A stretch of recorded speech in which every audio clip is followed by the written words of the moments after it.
쉬는 시간이 저도 엄청 짧으네요. 질문을 많이 주시고 좋습니다. 네. 일단 빠르게 해결할 수 있는 것부터 조금 설명을 드리려고 웹사이트를 열었어요. 어, 오늘 강의를 녹화를 하고 있는 것으로 알고 있는데, 문제없이 잘 녹화되면 여기 지금 화면에 띄워드렸죠. 국세공무원 교육원으로 들어와서 그 납세자 첩보교실 신청하셨잖아요. 거기에 보면 동영상 교육이라고 있어요. 여기에 이렇게 올라갈 수 있을 겁니다. 어, 자, 요걸 참고하시면 오늘 들으신 거 동영상 게시되면 다시 복습하실 수 있고요.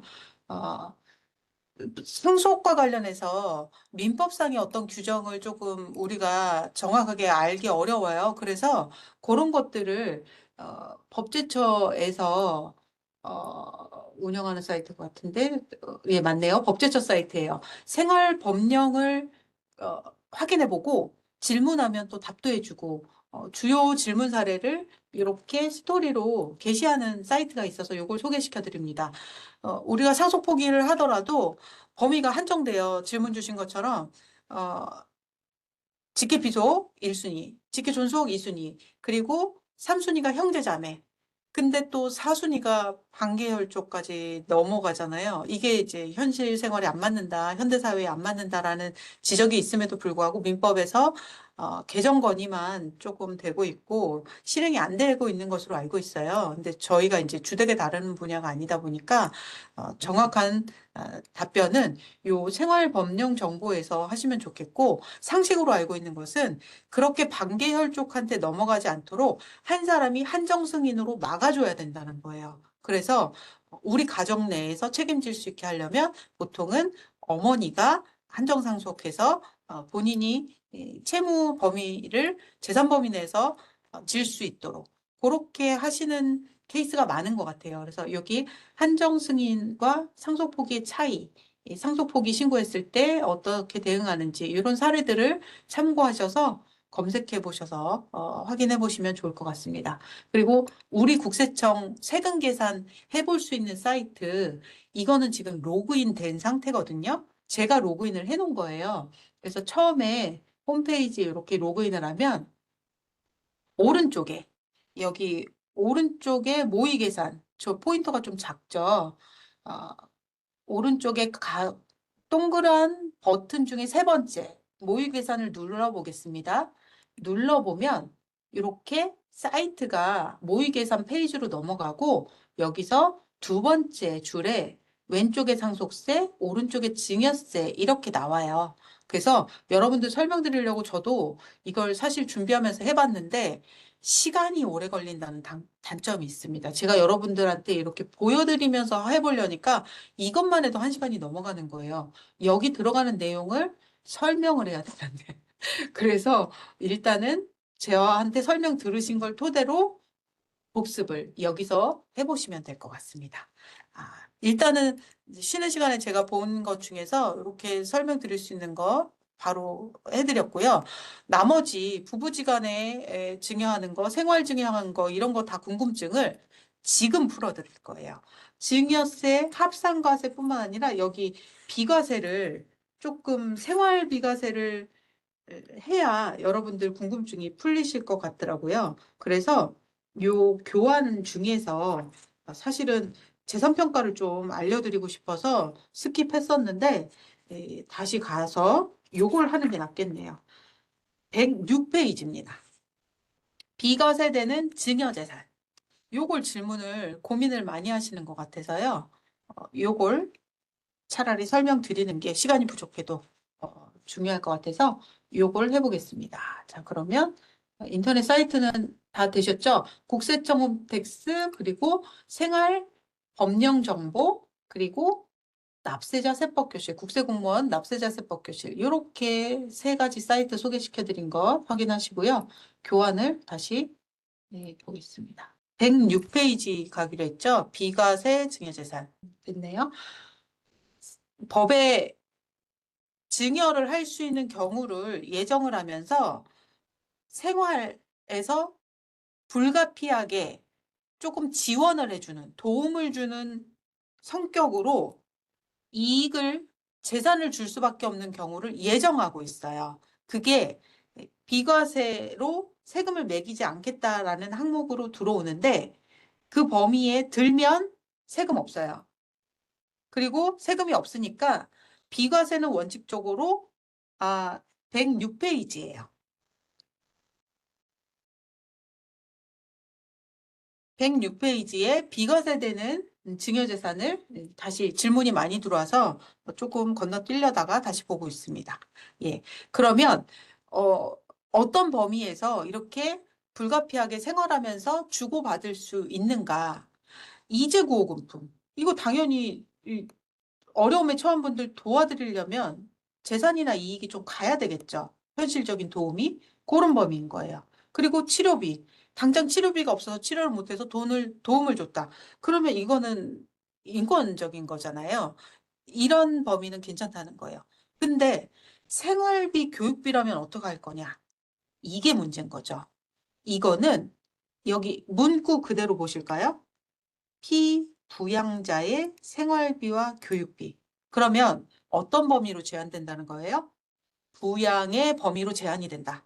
그래서 제가 부양의 범위를 찾아본 게 민법에서 규정을 하고 있어서 그것을 109페이지에 수록을 시켜드린 거예요. 핵심만 얘기하면 민법의 눈은 가족관계를 지지하는 법률 생활관계로서 서로 도우라는 거예요. 근데 사실 능력이 있는 사람이 능력이 없는 사람을 돕는 거잖아요. 그러니까 원칙은 서로 돕되 능력이 없는 사람을 어, 능력이 있는 사람이 자기 거 하고 남는 걸로 도와주는 게 부양이라는 거예요. 근데 우리 생활로는 어떻게 생각을 해요? 내가 출생시킨 내 자식은 내가 당연히 부양해야 되고 위도 나를 출생시켰으니까 도 이상 부양을 하고 책임을 지고 서로 이렇게 묶여 있는 거잖아요. 근데 중간에 내가 껴있는데 나를 건너뛰고 손자녀를 이거는 아니라는 거죠. 그리고 자녀가 이미 장성해서 능력이 있는데 그럼에도 지속적인 부양? 이건 아니라는 거예요. 그런 사례가 어, 판례까지 갔어도 법정까지 갔어도 어, 손자녀는 부모가 부양해라 라고 하는 게 여기에서 출발되는 개념입니다. 피부양자의 생활비 교육비. 해외에 유학 가 있는 손자녀의 교육비를 할아버지가 계속 대줘요. 할머니가 계속 대줘요. 그러지 말라는 거예요. 부양은 부모가 한다. 이런 개념으로 증여세를 부담해야 된다라고 판결이 난 거예요. 그리고 여기에 단서가 또 하나 있어요. 이런 것에 해당하면서 해당 용도에 직접 지출할 것. 그래서 학자금, 장학금 명목으로 줬다. 그러면 학비로 납입이 돼야 돼요. 생활비 쓰라고 그랬다. 그러면 먹고 입고 뭐 관리비 아니면 집 월세 이런 데 다 지출이 돼야 돼요. 또 특이한 게 혼수죠. 혼수로 가재용품, 살림살이를 마련하는데 필요해야 돼요. 호화사치 안 된다는 거예요.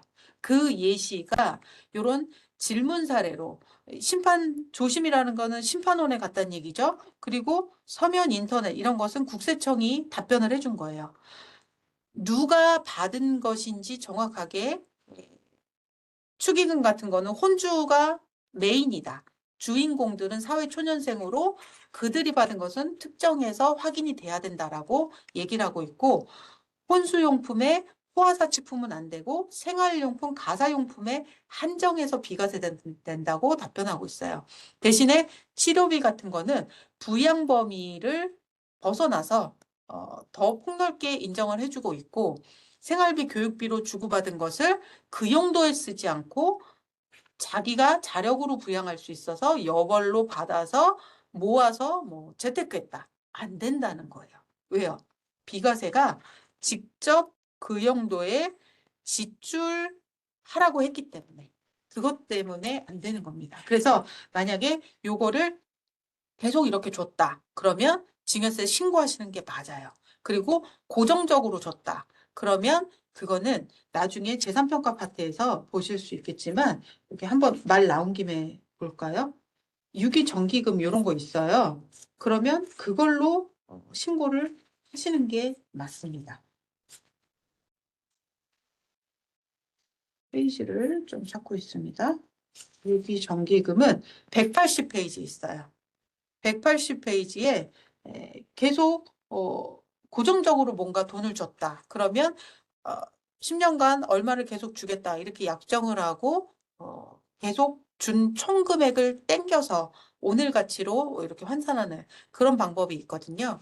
그래서 안 그러면 줬을 때마다 신고하는 게 원칙이에요. 그래서 그런 방법을 택할지 말지는 조금 자료를 좀 더 찾아보고 확인해보고 결정을 하시기를 당부를 드립니다. 자, 그러면 증여세에서 비과세 되는 것을 알아본 거예요. 그래서 요 파트까지 받고 공제를 또 해야 부부지간에도 과세가 되는지 신고를 해야 되는지 요걸 또 확인할 수 있잖아요. 그거는 아까 봤던 합산과세 다음에 있었어요.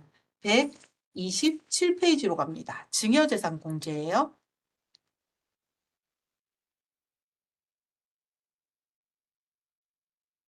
이게 주로 친한 사람 간에 주잖아요. 그러니까 그렇게 발생할 수 있는 증여의 경우에 있어서 기본적으로 어, 상속공제처럼 일부 차감하고 세금을 계산하도록 아예 원칙을 준 개념이에요. 그래서 우리가 대국민 상식으로 알고 있는 거 있잖아요. 이렇게 그 다음 페이지에 배우자라면 6억은 공제된다. 세금 안 내고 명의 이전할 수 있다. 개념이 이거예요. 일방이 갖고 있던 거를 다른 사람 넘겨줄 때 6억까지는 세금이 안 나오니까 그냥 공동 명의로 바꾸자 이렇게 얘기하는 거죠. 요걸 조금 보기 쉽게 그림으로 바꾼 게 그 다음 페이지거든요. 같은 내용이에요. 나랑 같은 선상의 동반자 배우자는 6억으로 10년간 적용을 해요. 10년 내 6억이기 때문에 오늘부터 10년 그리고 10년 지나면 다시 6억이 생성되는 거예요. 그래서 증여를 10년마다 한다는 개념이 여기서도 나타나는 거예요. 합산과세도 10년을 보지만 공제도 10년에 한 번씩 리필이 되니까 공제액이. 만약에 자녀가 아이돌로 장성해서 오히려 역으로 부모한테 증여를 해줬다. 그러면 직계 비속이 존속한테 주는 거죠. 아래에서 위로 올라가는 거예요. 이건 5천만 원 적용해요. 공제를. 공제는 5천 해주고 나머지는 어떻게 해요? 세금 내야죠. 그러니까 집을 사줬다? 그러면 집이 10억짜리다 그러면 10억에서 5천만 원 빼고 9억 5천은 세금 계산이 되는 거예요. 직계 존속이 부모가 자녀한테 줘도 마찬가지예요. 그래서 똑같이 세모로 5천만 원 표시를 했고요. 나머지 기타 친족은 1천만 원만 공제가 됩니다. 그래서 이거를 만약에 적용을 해야 된다. 그러면 누구한테서 받았는지를 먼저 봐요. 그래서 아버지인지 할아버지인지 이렇게 보고 이들이 다 같은 그룹이잖아요. 존속 그룹. 아까 위로 세모. 그래서 할아버지가 5년 전에 주셨는데 아버지가 오늘 주신다. 그러면 어떻게 돼요? 할아버지가 주신 것에서 공제를 얼마 썼는지 봐야 돼요. 그때 할아버지가 5천만 원 주셔서 공제 다 썼다. 그때 세금 안 냈다. 0원. 그러면 아버지가 1천만 원 오늘 주시면 세금 내야 될까요? 내야 되죠. 신고해야 돼요. 왜요? 5년 전에 주고 오늘이니까 10년 안 돼서 리필 없어요. 5천만 원 다 썼어요. 할아버지가 주셨을 때. 그래서 공제 잔액을 확인하고 0원이니까 이번에 받는 것은 공제가 0원. 그러면 1천만 원 그대로 세금 계산. 10% 세율 적용. 이렇게 되는 거예요. 1억 원까지는 10%니까. 계산을 이렇게 하는 겁니다. 그래서 아까 보여드렸던 그 홈택스 사이트 있잖아요. 여기 들어가서 여기다가 증여사항 넣고 여기다가 오늘자 증여자의 관계는 누구한테 받는 거예요? 지금 어떻게 표시하라고 그랬어요? 아버지가 아들에게 증여하는 경우에는 아들이라고 쓴다고 그랬죠? 그러면 아버지가 주는 거니까 내가 자녀가 되는 거예요. 그래서 이렇게 자라고 표시를 하고 그리고 세대를 건너뛴 증여, 아니다. 그리고 나는 미성년자가 아니다. 이렇게 하는 거예요. 그러고 나서 현금, 음, 기타 재산. 이렇게 해서 현금이 아니었는데요. 이런 식으로 연습을 하시는 거예요. 시간 관계상 이렇게 진행한다는 것까지만 보여드리고 요 나머지는 혹시 안 되시면 홈택스 도움말 좀 보시고 확인해 보시면 되겠어요. 자, 그러면 이렇게 해서 공제를 적용하기 때문에 공제 범위에 들어가지 않는 것은 세금 신고 대상이다. 이렇게 생각을 하시면 정확합니다. 이게 일반 증여재산 공제예요. 작년에 공제가 하나 더 생겼기 때문에 공제를 두 가지로 분류를 해요. 이유가 있어서 혼인해서 출산해서 주는 공제가 추가로 생긴 거죠. 너무 저출생 국가에서 혼인도 안 하기 때문에 혼인할 때 돈 드니까 현금 증여를 해도 세금 걷지 않겠다라는 취지로 들어왔어요. 그러니까 이렇게 직접 재산을 주는 증여가 아니고 뭔가 보험금을 부어서 준다든지 뭐 아니면 채무를 상환해 주는 그런 이익을 준다든지 그런 게 다 완전 포괄주의로 들어가면서 증여 예시나 추정 의제 이런 데 들어가 버렸거든요. 그런 건 안 돼요. 그래서 여기 뒤에다가 넣어놨는데 몇 페이지죠? 국세청 도움 자료에서도 대표적인 안 되는 증여를 예시를 공개를 하고 있어요. 136페이지예요. 136페이지 보면 보험금을 부어줘서 타개하는 증여, 고저가 매매로 이익 주는 증여, 채무를 면제해 주거나 변제해 주는 증여, 부동산 무상으로 쓰게 해주는 증여, 금전을 무상으로 또는 저리로 대출해주는, 빌려주는 증여, 이런 것들 안 된다는 거예요. 이런 걸 해서 혼인하는데 직접 도움 안 된다는, 현금 주세요, 부동산 주세요, 뭐 집 주세요, 이렇게 되는 거예요. 그래서 법을 만들 때 예시 추정 의제는 안 된다. 일반 무상증여를 해줘라. 이렇게 들어온 거죠. 그러면 얼마 공제해 주길래요? 1억 공제해 줘요. 혼인하는데 평균 뭐 얼마 든다. 뭐 이런 식으로 계산을 해서 이 공제액을 1억으로 책정하게 된 거예요. 근데 핵심은 출산하거나 혼인할 때지 합계로 각각 2억 이렇게 안 돼요. 합계는 1억이라는 거. 요걸 잊지 마셔야 돼요. 그리고 주는 사람이 직계 존속이어야 된다. 배우자가 주는 거 안 되고요. 비속이 주는 거 안 돼요. 부모가 결혼하게 도와줘라. 이런 뜻인 거예요. 그래서 혹시 혼인이나 출산을 앞둔 자녀가 있다면 부모가 주는 걸로 조부모도 괜찮아요. 직계 존속이니까 부모가 여력이 없다면 조부모님을 도움을 받아도 공제가 가능합니다. 혼인 같은 경우는 혼인 전 2년도 적용이 돼요. 근데 출산은 안 돼요. 출산은 아이 낳고 입양 신고하고 출생 신고하고 그리고 나서 증여 일자가 들어와야 적용이 돼요. 그렇지 않으면 출산 증여를 적용 못 받는다는 거. 그것도 잘 기억하셔야지 차이가 나지 않습니다.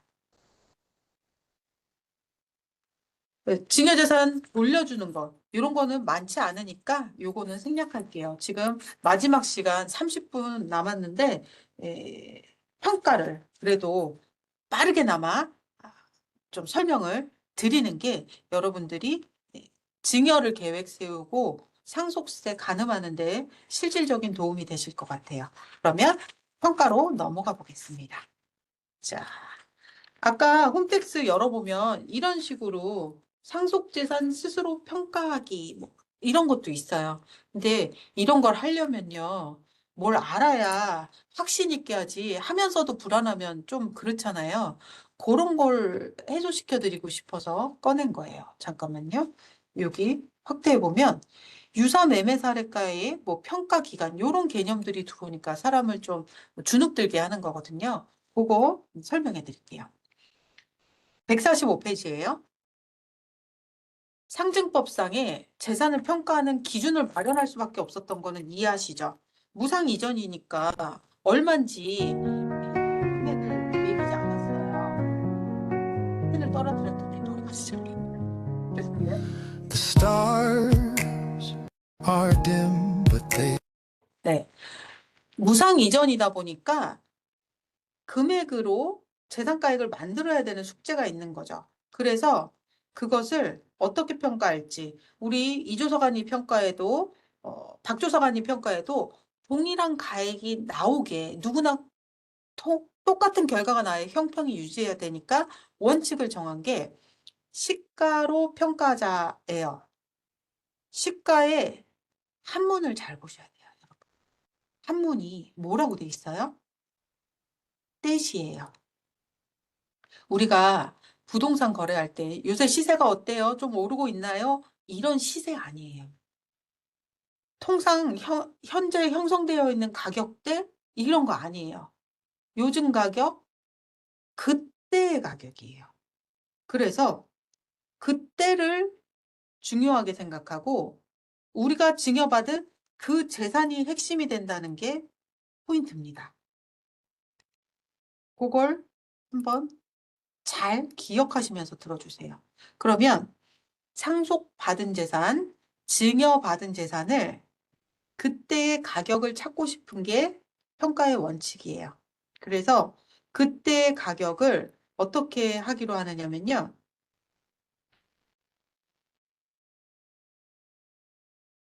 요 아래로 내려가요. 시가에 따른 평가. 불특정 다수인 사이에 자유롭게 거래가 이루어진다면 얼마가 되겠지라고 생각되는 그 인정되는 가액을 시가로 하겠대요. 그러니까 이걸 증여해주지 않고 내다 판다면 그러면 10억에 사겠네?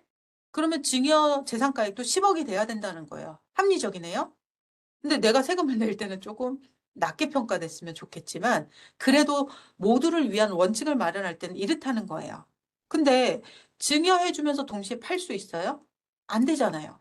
그러니까 이거는 이상적인 개념의 문제인 거예요. 그러면 실질적으로 적용할 때 어떻게 가져오면 될까요?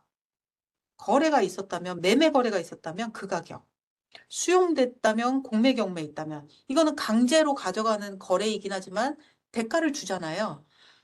사고 파는 대가를 주는 것처럼 수용 공매 경매도 그렇게 그 재산의 온전한 가치를 평가해보고 그만큼은 준다는 거죠. 그래서 요걸 포함시켜요. 근데 거래가 그렇게 있나요? 없을 수가 많아요. 없기가 쉽다는 거죠. 그러면 어떻게 해요? 그래도 방법은 찾아야 되니까 감정평가를 동원해요. 이거는 부동산 등에 대한 거이기 때문에 제한되기는 해요. 모든 재산을 다 적용할 수는 없지만 그래도 우리가 대출을 받으려고 해도 담보를 낼 때 감정평가를 하잖아요. 우리 대한민국에서 누구나 다 쓰는 방법이에요. 그래서 감정평가도 인정해 줍니다. 여기까지가 재산의 가액을 만드는데 동원할 수 있는 사례인 거예요. 거래가 있었어? 그럼 거래 가격을 가져와. 수용됐어? 공매 경매됐어? 그럼 거기에 보상해준 낙찰 가격 이런 거 가져오고 없으면 감정평가사에게 의뢰해서 얼마입니다라고 답변 들은 것을 활용한다는 거예요. 그게 상증법상의 시가예요. 그래서 국세청에서 감정평가한다 이런 얘기가 나오는 거죠. 이게 원칙인데 이거는 상속 증여받은 우리가 날짜 개념이잖아요. 상속 개시일, 증여일. 그 날, 증여일에 그 거래가 발생할 수 없죠. 그러니까 여기다 또 기간 개념을 주는 확장이 벌어지는 거예요. 거기는 뒤에서 좀 더 설명을 드릴게요. 이렇게 해서 매매 등 가격을 갖고 오고 싶은 건데 이게 일자의 개념이다 보니까 그 날짜에는 그 가격이 유지돼야지 쓸 수 있는 거잖아요. 그게 안 되는 재산이 있어요. 그게 아래에 있는 상장 주식과 가상자산이에요. 잘 아시죠? 엄청 변화하잖아요. 그러니까 일자 개념에 맞지 않는 가격대가 수십 수만 개가 생기는 거예요. 그럼 그중에 어떤 걸 쓸 거예요? 시분초를 가려요? 그건 불가능하잖아요. 그러니까 평균하기로 해요. 상장 주식, 가상자산은. 여기까지는 이해하셨죠? 그러면 이걸로 다 해결돼요? 그럼 좋죠. 근데 감정받을 돈도 없고 수용 공매, 경매 같은 사실 없고 매매도 벌어지지 않은 30년 살다 가신 그냥 거주용 주택이다. 이거 어떻게 해요? 이럴 때 등장하는 게 보충평가예요. 우리가 흔히 아는 개별주택 가격과 같이 매년 나라에서 공시하는 그 금액으로 평가한다. 어떻게 해요? 아무것도 없으니까 매매 등가액이 없고 가상자산이나 상장 주식 같은 그런 종류도 아니니까 부득불 채택할 수 있는 마지막 보루를 보충평가로 만든다는 거예요. 여기까지가 시가평가의 세 가지예요. 이 세 가지를 동원해서 재산의 가액을 만드는데 이때 이게 만족스럽지 않을 수 있잖아요. 특히 보충적 평가는 기준시가라서 시세의 60% 정도밖에 안 해요. 70%를 상한으로 관리하고 있단 말이에요. 그러니까 이게 저평가돼서 세수 조달에 기여를 못해요. 그래서 마지막으로 하나의 장치를 건 게 위에서 시가평가한다고 한 다음에 있었던 요거예요.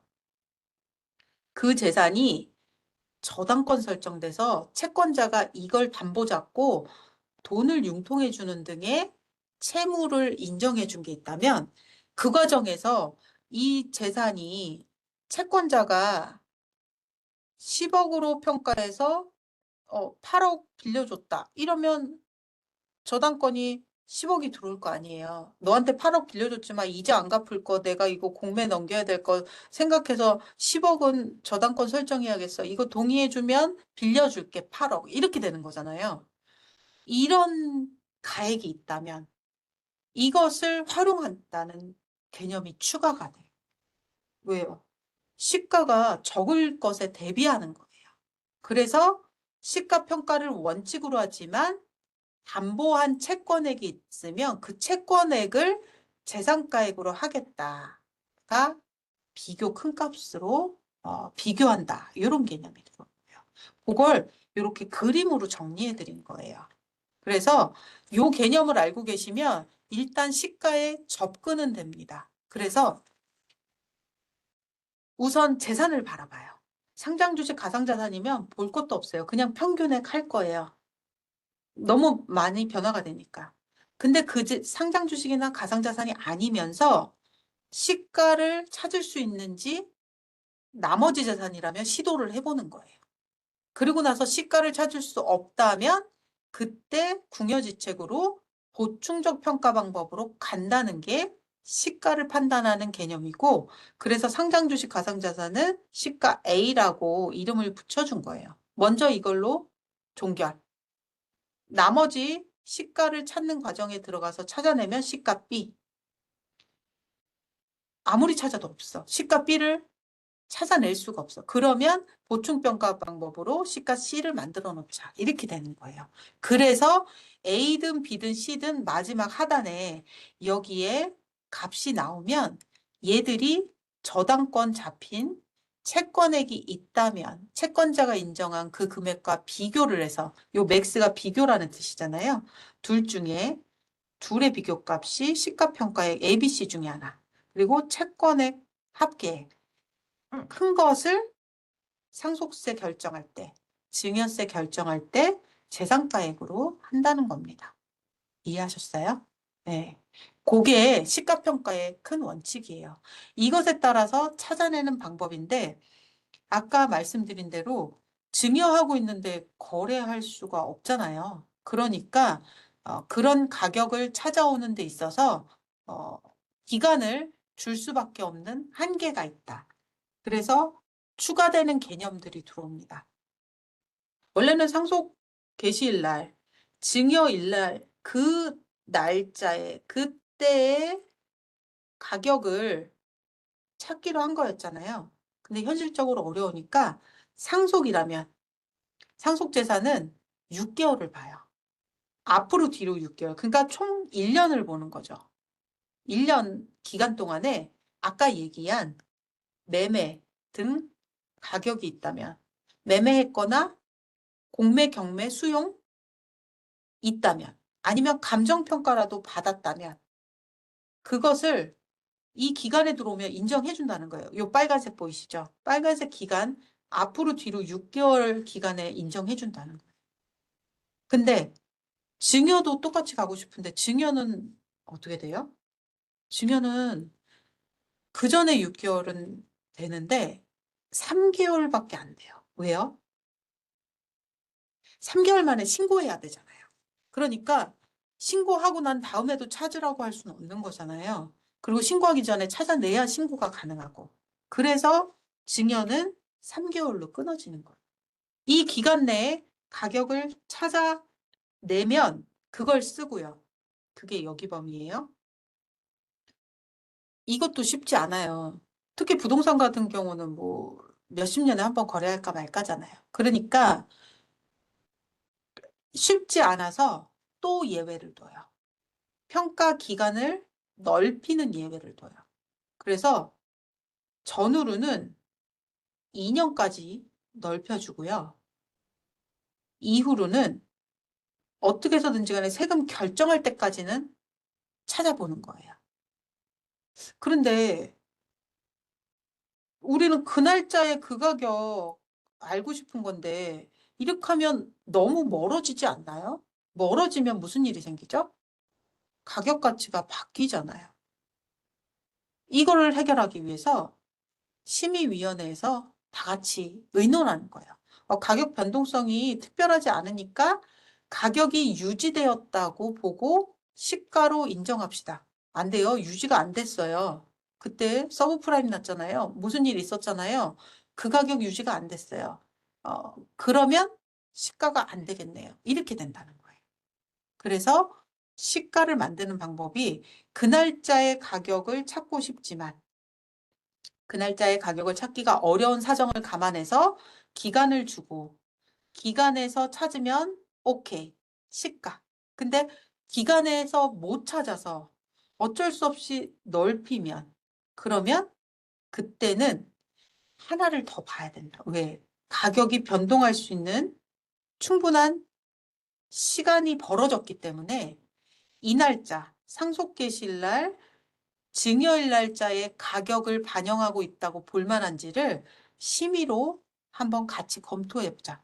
심의는 여러분들도 신청할 수 있어요. 그래서 신고서를 내시면서 이걸 찾았으니 이걸 심의해서 평가해 달라. 왜? 2년 기간 내에 있는 사례를 찾아왔기 때문에 심의를 올려달라. 이렇게도 얘기하실 수 있습니다. 자, 그러면 매매 등가액을 어떻게 찾아오는지 그걸 조금 더 아셔야 되는데 에, 거래가 있었다면 그 거래 가액을 가져와서 우리 재산가액으로 하는 거잖아요. 그 상속 개시일 날, 증여일 날짜에 그 재산 가격으로 할 때 거래가 전육 후유, 전육 후삼에 들어가는지 안 들어가는지를 어떤 날짜를 딱 집어야 판단이 될 거잖아요. 그랬을 때 매매라면 계약일이라는 거예요. 왜요? 이 날짜에 금액이 확정돼요. 계약서에 써야 되잖아요. 10억 원에 매매하기로 한다. 계약금 얼마? 중도금 잔금. 잔금 정산일이 아니에요. 양도하고 헷갈리시는데 계약하는 날짜에 금액이 정해진다. 금액이 정해지는 날짜를 가져오기로 합니다. 그래서 계약일이 전 6개월 내에 들어오면 오케이. 시가로 인정. 근데 1년 전에 맺은 계약이다. 그 날짜에 계약했다. 그러면 바로 오케이가 안 되죠. 어떻게 해야 되죠? 심의를 거쳐야 되죠. 그렇게 되는 거예요. 그래서 가격 정해진 날짜를 보면 공매, 경매, 수용은 매각 허가가 결정 나거나 아니면 보상 계약이 체결되는 날짜에 가격이 정해지더라. 이렇게 되는 거예요. 감정평가는 조금 달라요. 감정평가는 가격 산정 기준일이라는 평가의 기준이 되는 날짜와 그걸 조사하고 평가서를 작성하는 날짜가 두 개가 다 평가 기간 내에 들어오면 바로 오케이. 평가 기간을 넘어서서 2년 이내 또는 결정할 때까지 들어오면 심의를 거쳐야 돼요. 그 차이가 있습니다. 왜요? 돈만 주면 만들어줄 수 있어서 그래요. 그래서 감정평가는 두 날짜가 다 기간 내에 들어와야 제때제때 그때 맞춰서 작성했다. 소극 감정이 아니다. 이런 인정을 받을 수가 있습니다. 요 옆에 시가로 인정하지 않는 경우, 요게 이제 우리 국세청에서 검토하는 포인트니까 요걸 먼저 납세자분들도 신고하실 때 확인해서 아, 인정 안 해줄 매매 가액이구나 라고 적용을 안 하는 노하우가 되기 때문에 그걸 자세하게 실어드린 거예요. 요게 뒤에 재산 종류별로 평가하는 거에도 같이 상세하게 적혀져 있으니까 그걸 좀 활용하시면 좋겠습니다. 자, 그러면 아주 핵심이 되는 페이지가 좀 많이 넘어갔네요. 잠깐만요.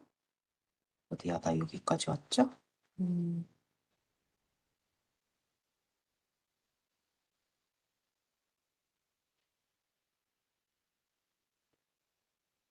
여기 하다가 페이지가 갑자기 넘어갔어요. 매매 등 가액을 확인해 봤다면 이걸 찾는 방법까지는 좀 아셔야 돼요. 그래서 요 개념도에서 조금만 더 설명을 드리고 마무리를 하겠습니다. 시가 판단할 때 먼저 시가 찾지 않는 재산을 골라낸다고 했죠. 상장 주식과 가상 자산을 먼저 떨어내요. 이거에 해당하면 여기서 끝나는 거죠. 근데 그렇지 않고 가장 많이 발생하는 부동산, 그중에서도 공동주택으로서 뭔가 사례가 좀 나올 수 있다. 이런 것을 예정해서 하나 설명을 드려볼게요. 그러면 가상자산 상장 주식 아닌 공동주택은 시가를 찾아봐야 되겠죠. 그래서 시가를 찾는데 검토를 합니다. 그러면 이렇게 시가를 요 순서대로 찾아야 돼요. 우리 아까 상속받을 때 순위 못 바꾼다 그랬죠. 추월 못 해요. 깜빡이 켜도. 그것처럼 시가를 평가할 때도 이렇게 순서가 있어요. 이 순서를 엄격하게 지켜야 돼요. 1번, 해당 재산의 평가 기간 이내에 매매 등가에. 아까 상속이라면 전육 후유, 증여라면 전육 후 3개월 동안은 바로 인정하는 그 기간. 그 기간이에요. 그 기간에 증여받은 재산을 매매한 사실이 있으면 그 공동주택을 그 매매가액으로 바로 결정할 수 있어요. 그래서 이런 게 예시가 되겠죠? 3개월 전에 매수해요. 이거 싸게 잘 샀어요. 그러니까 나는 지금 살고 있는 집 있으니까 이 매수 가격을 인정받을 수 있을 때 얼른 아들한테 증여해요. 그러면 증여 일자로부터 3개월 전에 사왔죠. 매매 계약. 계약일로 본다 그랬어요. 사왔더라도 계약일로 봐요. 3개월 전에 사고 그다음에 뒤에 3개월 되기 전에 바로 이게 또 팔리지만 않으면 해당 재산의 매매 등가액이 또 생겨요? 안 생기잖아요. 그죠? 그러니까 요걸로 증여해 주는 거예요. 그러면 내가 사온 금액이 내가 요 아들한테 증여해 주는 걸로 나가는 거죠. 그리고 만약에 이게 아니라면 이런 걸 만들 수 없는 재산을 주기로 했어요. 그럼 어떻게 해요? 평가 기간 밖에 6개월 앞뒤 빼고 더 넓힌 그 기간에 매매 등가액이 있는지 보는 거예요.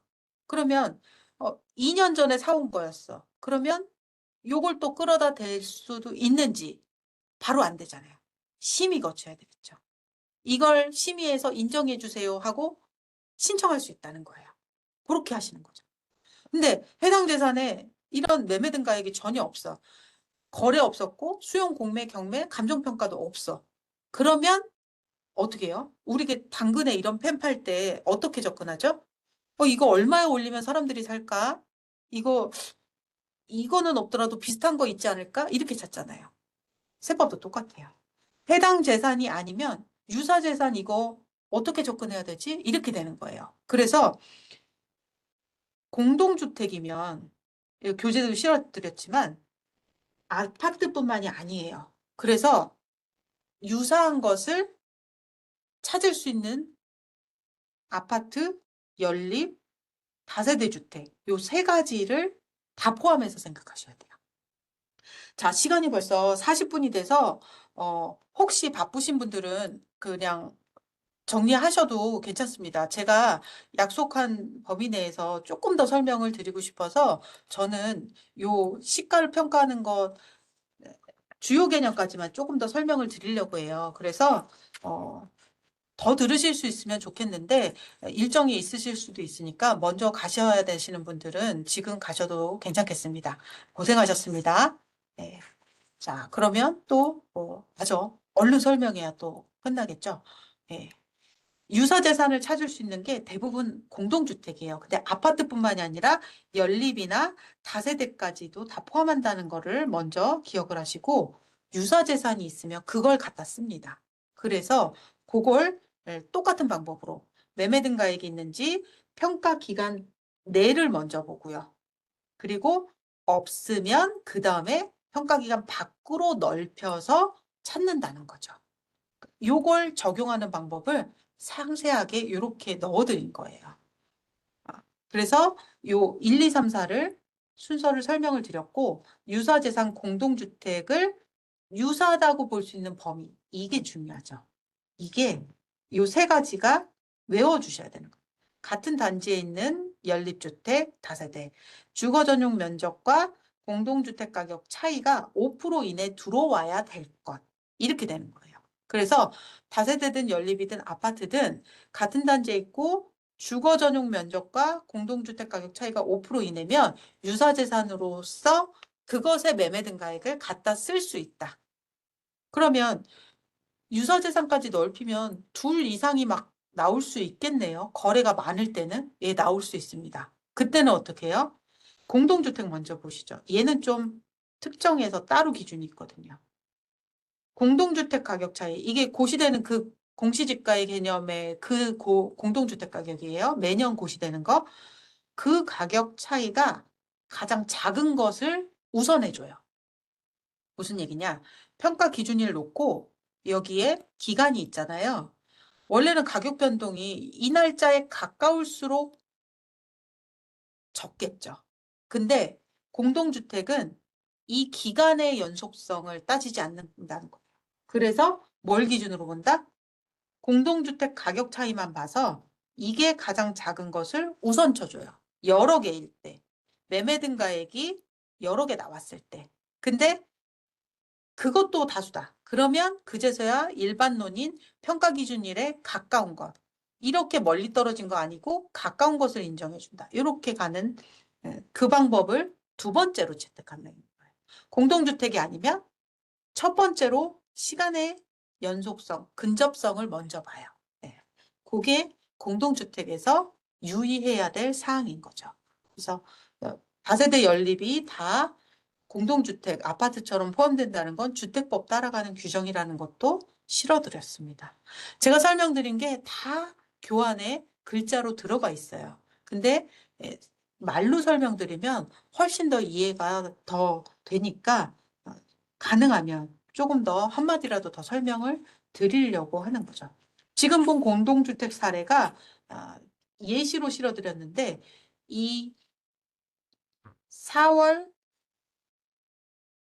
30일 날 고시된 것과 전년도 4월 29일 날 고시된 매년 고시되는 공동주택 가격들이 있을 때 유사주택을 어떤 걸 찾아오는 거냐를 알아야 내가 직접 계산해 볼 수 있어요. 여기까지는 하셔야 돼요. 여기까지가 주요 개념이거든요. 증여를 언제 받았어요? 7월 10일 날 받았어요. 그러면 별의 날짜가 7월 10일이 되겠죠. 그렇게 해서 전육, 후육 1월 10일부터 증여니까 후육이 아니죠. 후3으로 가야 돼요. 10월 10일까지 이 기간 내에 매매 등이 있으면 그걸 갖다 쓸 수 있는 건데 근데 이 기간 내에 매매 등이 없어요. 근데 유사재산은 찾을 수 있는 공동주택이라는 거죠. 그러면 유사주택을 A하고 B로 가져와요. 가져올 때 공동주택 가격 차이를 보고 가져와야 되는데 얘들이 언제 날짜로 판단이 되느냐에 따라서 A와 B의 운명이 갈려요. 우리 주택 먼저 볼게요. 우리 주택은 얼마짜리예요? 공동주택 가격이 24년 7월 10일 날 증여받았기 때문에 24년 7월 10일 날 나와 있는 공동주택 가격을 봐요. 이건 작년 거라 안 써요. 그러면 우리 주택이 10억짜리예요. 10억짜리인데 10억과 5% 이내 차이 나려면 5천만 원 이내로 차이 나면 되잖아요. 그러면 이것을 A, B를 며칠자의 공동주택 가격을 가져오느냐가 문제예요. 계약이 있기 때문에 매매 거래가 있기 때문에 가져오는 주택이란 말이에요. 그 매매한 금액을 활용하기 위해서. 그러면 각각의 계약일에 해당하는 공동주택 가격을 가져올 거냐? 아니면 우리 주택처럼, 내 증여받은 주택처럼 내가 증여받은 날짜에 공동주택 가격을 가져올 거냐? 해가 바뀌어버리는 거예요. 왜요? 3월과 2월에 계약이 돼서 4월 달에 새로운 고시가 나오거든요. 그러면 새로운 고시가 나오기 전에 계약이 됐기 때문에 전년도 고시를 쓸 수밖에 없는 상황인 거예요. 근데 답이 나와 있죠. 밑에 정답이 있어요. 평가 기준일에 고시되어 있는 가격을 가져오래요. 그러면 전년도 다 지워요. 그러면 어떻게 돼요? 공동주택 가격 차이가 여기는 3천이고 여기는 2천. 공동주택 가격 차이가 작은 것을 쓰기로 했잖아요. 그래서 B가 해당이 되는 거예요. 전년도랑 비교하면 B급 차이 나서 잘못 판단할 수 있는 사례가 돼. 그래서 이 사례를 이해하셨다면 스스로 재산평가에서 증여 신고하셔도 크게 어려움 없으실 것 같아요. 한번 복습해 보시면서 재산을 평가한다는 게 유사재산의 가격을 가져온다는 게 어떤 기준으로 가져와야 되는지 예, 확인해 보시면 좋을 것 같습니다.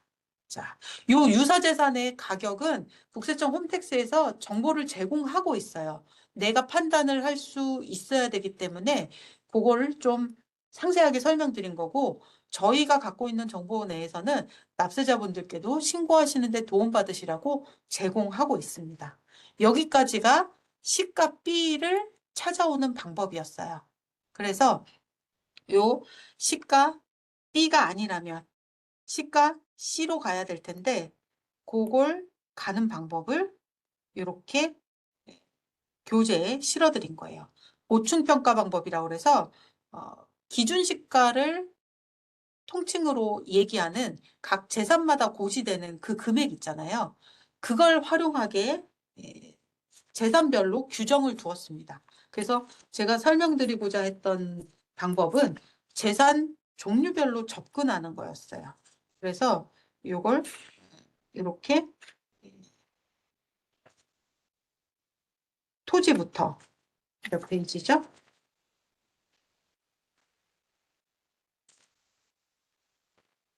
원칙과 163페이지네요.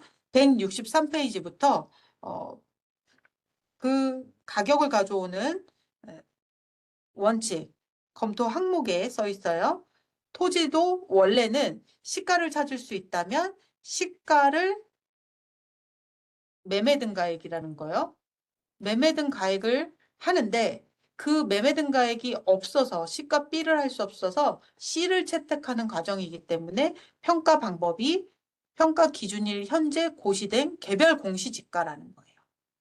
토지는 이름이 개별 공시지가라는 거죠. 그래서 요것을 가져오는 게 평가 방법이고 다만 요런 부득불 토지의 상태가 특수한 케이스라면 그때 요 옆에로 따라가서 환지 예정이라면 그 권리 면적에 의해서 산정하라는 등의 방법을 적용을 각각 달리한다는 거고요. 뒷 페이지에는 개별 공시지가를 찾는 방법도 사이트명을 이렇게 확인하실 수 있게 해서 수록을 해드린 거예요. 그 뒤에 건물과 다른 재산들이 쭉 이어지도록 자료를 심어드린 거죠. 자, 시간이 많이 돼서 일단 이 정도에서 좀 마무리를 해야 될 것 같아요. 어, 사실 3시간에 이렇게 하겠다고 하는 게 제가 조금 너무 욕심을 부린 면이 있었는데, 그래도 쭉 이어지는 거라서 한 번은 이렇게 통으로 설명을 들으시면 좋겠다 생각해서 무리를 해봤습니다. 다음에 하반기에도 또 강의가 있을 건데, 그때는 조금 더 시간 계산을 해서 볼륨을 조금 딱 맞춰서 압축적으로 설명을 해드릴게요. 질문 남기신 분들은 다이렉트로 저한테 에, 지금 표시되어 있는 본인 이름하고 연락번호를 남겨주세요. 제가 남아서 답변 다 드리겠지만 혹시 찾아봐야 돼서 개별 연락이 필요하면 연락처를 찾아볼 수 있으니까 그걸 남겨주시면 좋겠습니다. 부족하지만 그래도 여러분들 마지막에 고민하실 때 오늘 들으신 게 어느 정도 조금 이렇게 마중물이 돼서 어, 의문을 푸실 수 있는 실마리를 제공해드렸으면 하는 바람으로 준비한 시간이었습니다. 함께 해주셔서 고맙습니다. 안녕히 돌아가세요. 고맙습니다.